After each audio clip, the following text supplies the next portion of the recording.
জয় হিন্দ বন্ধুরা, তোমরা দেখছো তোমাদেরই প্রিয় ইউটিউব চ্যানেল মা অনলাইন পয়েন্ট। ভিডিওটা তোমাদের জন্য অতি গুরুত্বপূর্ণ ভিডিও হতে চলেছে। যারা ডাব্লিউবি কনস্টেবলের দুটো ডেট নিয়ে কনফিউশন রয়েছে তাদের জন্য একদম ক্লিয়ার কাটলিভাবে বলে দেবো, বুঝিয়ে দেবো। আশা করি এরপর তোমাদের আর কোনো ভিডিও দেখার দরকার নেই। যেটা তোমরা রয়েছে recruitment to the post of constable, lady constable in West Bengal police 2020 রিক্রুটমেন্টের, এটারই সমস্ত আপডেট আমরা তোমাদের আজকে প্রোভাইড করে দিচ্ছি। তো ফার্স্ট অল তোমাদের বলে দিই যে 7440 জন ছেলের ভ্যাকেন্সি, মেয়ের ভ্যাকেন্সি 1192 জন। এই এক্সামটি যে কন্ডাক্ট করাবে, এই এক্সামটিতে দুটো ডেট অতিরিক্ত পরিমাণে ভাইরাল হয়েছে। সেটা হচ্ছে 22-26 জুন, 22 মে 26 জুন, তাই তো? এরকমভাবে দুটো ডেট ভাইরাল হয়েছে। তবে তোমাদের বলে দিই, তোমাদের গতকাল আমরা একটা ভিডিও করেছিলাম আমাদের দ্বিতীয় চ্যানেলে, যেখানে তোমাদের ফার্স্ট প্রিফারেন্স দিয়েছিলাম 22 মে তোমাদের সিলেবাস কভারটাই তোমরা কমপ্লিট করে রাখো। যদি 22 মে না হয় তো সেক্ষেত্রে 26 জুন হওয়ার সম্ভাবনাটা বেশি। তার কারণ কেন? তার কারণ এখনও পর্যন্ত কোনো নোটিশ যায়নি, যেটা আমরা জানি 20-25 দিন বা 25 দিন আগে চলে যায়, ঠিক আছে? তো পিআরবির আপডেট মুহূর্তেই চেঞ্জ হয়, তোমাদের সেটাও বলেছিলাম। তবে তোমাদের এই ভিডিওতে একটা খোলাসা করতে চলেছি, যেটা খুবই গুরুত্বপূর্ণ, তোমাদের জানাটা খুবই দরকার। যে সমস্ত প্রার্থীরা এক্সাম দেবে, দেখো কার কীরকম মানসিকতা সেটা বলতে পারবো না। এখানে কোনো শিক্ষক, কোনো ইউটিউবার বা কেউই কিন্তু কোনো ডেট ঠিক করে না, সেটা ঠিক করে ডাব্লিউবি পিআরবি, তাদের অন প্রপার্টি ডাব্লিউবি পিআরবি। তো তারা যেই ডেটে ফিক্স করবে সেই ডেটে তোমাদের এক্সাম কিন্তু দিতে হবে। অ্যাটলিস্ট তোমাদের বোঝাতে পারলাম, যে ডেটে তোমাদের ঠিক করবে সেই ডেটে তোমাদের কিন্তু এক্সাম দিতে হবে, ঠিক আছে? তো এখানে তোমাদের সবার ফার্স্ট বলে দিই, তোমাদের সিলেবাসটা 22 মে ধরে চলো, 22 মেই তোমাদের সিলেবাসটা কমপ্লিট কিন্তু করতে হবে, ঠিক আছে? বা 22 মেই তোমাদের এক্সাম কন্ডাক্ট করাবে। গতকাল তোমাদের একটা গুরুত্বপূর্ণ সেশন হয়েছে, যেটা থেকে আমরা জানতে পারি তোমাদের 22 মেই এক্সামটি কন্ডাক্ট করানোর এখনও পর্যন্ত সম্ভাবনা রয়েছে। তোমাদের বলে দিই 95%, ঠিক আছে? 95% তোমাদের এই ডেটে করাবে। যদি না কোনো কারণে যদি পিআরবি তোমাদের কাজ যদি কমপ্লিট না করাতে পারে 22 মে পর্যন্ত, তোমাদের যে স্কুলের শিডিউল রয়েছে সেই সমস্ত, তাহলে তোমাদের এক্সামটি কিন্তু যে একটু পিছোতে পারে, ঠিক আছে? তবে তোমাদের বলে দিয়েছে যে পিআরবির কাছে কোনো অসম্ভব কাজ নেই। বোর্ড তোমরা দেখতে পাচ্ছ, পুলিশ বোর্ড, যদি 22 মে এক্সাম হয় তোমাদের নতুন ভ্যাকেন্সি খুব তাড়াতাড়ি প্রকাশিত করবে, ঠিক আছে? তো এটা নিয়েও তোমাদের আলাদা স্পেশালি ভিডিও করে দেবো, টেনশন নেই। তো যারা যারা যে সমস্ত প্রার্থী রয়েছে তোমরা এখনই জোরদার প্রিপেয়ার্ড নাও। দেখো তোমাদের একটা বেসিক্যালি কিছু কথা বলি, যারা প্রিলিমিনারি এক্সামে পাস করেছো তোমরা তো জেনারেল অ্যাওয়ারনেস, জেনারেল নলেজ তোমাদের সিলেবাস কমপ্লিট রয়েছে।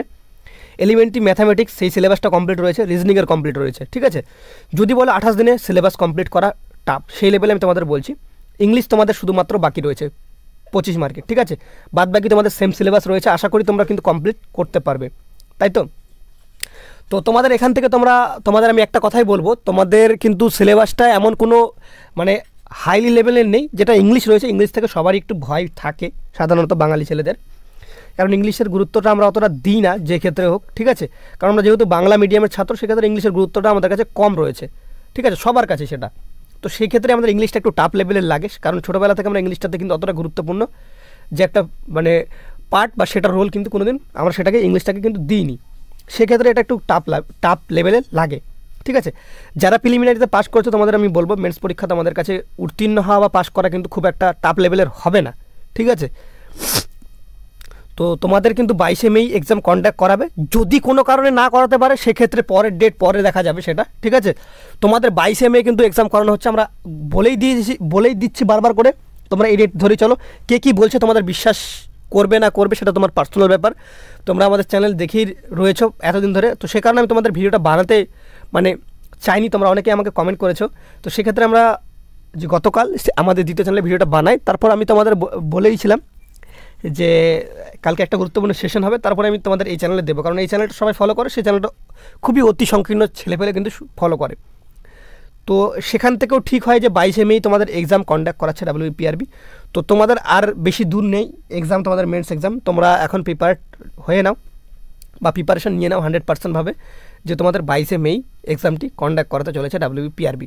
যদি কোনো কারণে না কন্ডাক্ট করায়, এক্ষেত্রে তোমরা ভাববে তোমাদের একটা অপরচুনিটি রয়েছে যে আরেকটু পড়ার, ঠিক আছে? এটা তোমাদের খারাপ দিক না, তোমাদের অনেক দিনই সময় কিন্তু দিয়েছে, কারণ তোমাদের মেন্স প্রিলিমিনারি পরীক্ষা দেওয়ার পর, ঠিক আছে? রেজাল্টটা প্রকাশিত হতে অনেক সময় লেগেছে। তো সেক্ষেত্রে তোমাদের রিক্রুটমেন্ট প্রসেসটাও সুপার ফাস্ট করাবে, সে কারণে কিন্তু তারা কিন্তু করতে চলেছে পিআরবি এটা, ঠিক আছে? আর কিছু কথা তোমাদের বলে দিই, যে তোমাদের যে সমস্ত প্রার্থীদের সিলেবাস কমপ্লিট রয়েছে, তোমাদের তো এখন রিভিশন করার পালা বা মক টেস্ট দেওয়ার পালা। যে সমস্ত প্রার্থীরা এখনও সিলেবাসটা কমপ্লিট নেই, তোমরা আরেকবার ভালো করে যাচাই করো বা বেশি সময় দিয়ে পড়ার চেষ্টা করো, ঠিক আছে। তো তোমাদের কাছে একটাই কথা বলবো আমরা, তোমরা ভালো করে প্রিপারেশন নাও। যারা যারা মেন্স পরীক্ষার জন্য সিলেক্টেড, ভালো করে প্রিপারেশন নাও, ভালো করে পরীক্ষা দাও, চাকরিটি পাও। চাকরিটা পেয়ে রিজুদাকে একবার ফোন করো, রিজুদা আমি সিলেক্টেড WB কনস্টেবল 2020 রিক্রুটমেন্টের, ঠিক আছে। সিলেবাস তোমাদের একই লেভেলের রয়েছে, তোমাদের এমন কোনো আহামরি টাফ লেভেলের সিলেবাস নেই। যদি তুমি মন থেকে পড়ো বা স্যাটিসফ্যাকশন দূর করে যদি পড়ো যে আমার এক্সাম কবে হচ্ছে হোক, আমাকে চাকরিটি নিতে হবে, তাহলে তুমি কিন্তু উত্তীর্ণ হতে পারবে, 100% গ্যারেন্টি তোমাদের দিচ্ছি, ঠিক আছে। যে সমস্ত ছেলে বা যে সমস্ত প্রার্থী, আমি তোমাদের বলে দিচ্ছি ভিডিওর মাধ্যমে, লোককে দোষারোপ করে, ঠিক আছে, এর জন্য আমার এক্সাম খারাপ হলো, ওর জন্য আমার এক্সাম খারাপ হলো, সারা জীবন তারা এইভাবেই তো লোককে দোষারোপ করে যাবে, তারা কোনো দিন সাকসেসফুল হতে পারবে না, ঠিক আছে।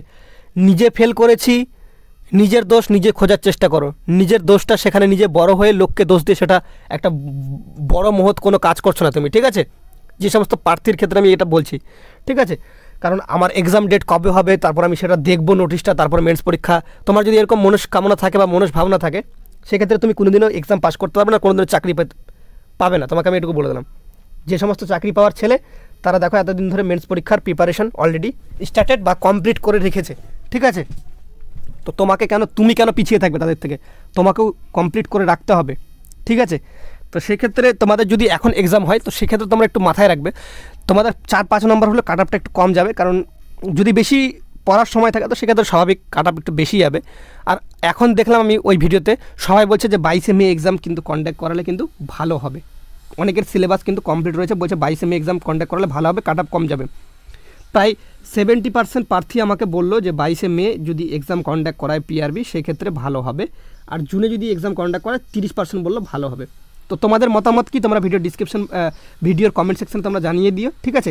আমরা তোমাদের বলছি 22 মেই এক্সাম হবে, সেই ধরেই চলো আর সেই ধরেই এগো, ঠিক আছে। আমাদের কথা তোমাদের কিন্তু কোনোদিন তোমাদের কিন্তু আর ভিডিও বানাবো না যে তোমাদের এই ডেট নিয়ে, ঠিক আছে। যদি ডেটটা চেঞ্জ হয়, পরিবর্তন হয়, ঠিক আছে, তাহলে তারপরই বানাবো। তার আগে আমরা তোমাদের জন্য আর এই ডেট রিলেটেড কোনো আর তোমাদের কিন্তু ভিডিও দেবো না, কারণ এখনও পর্যন্ত 22 মেই ডেট কিন্তু ঠিক রয়েছে, ঠিক আছে।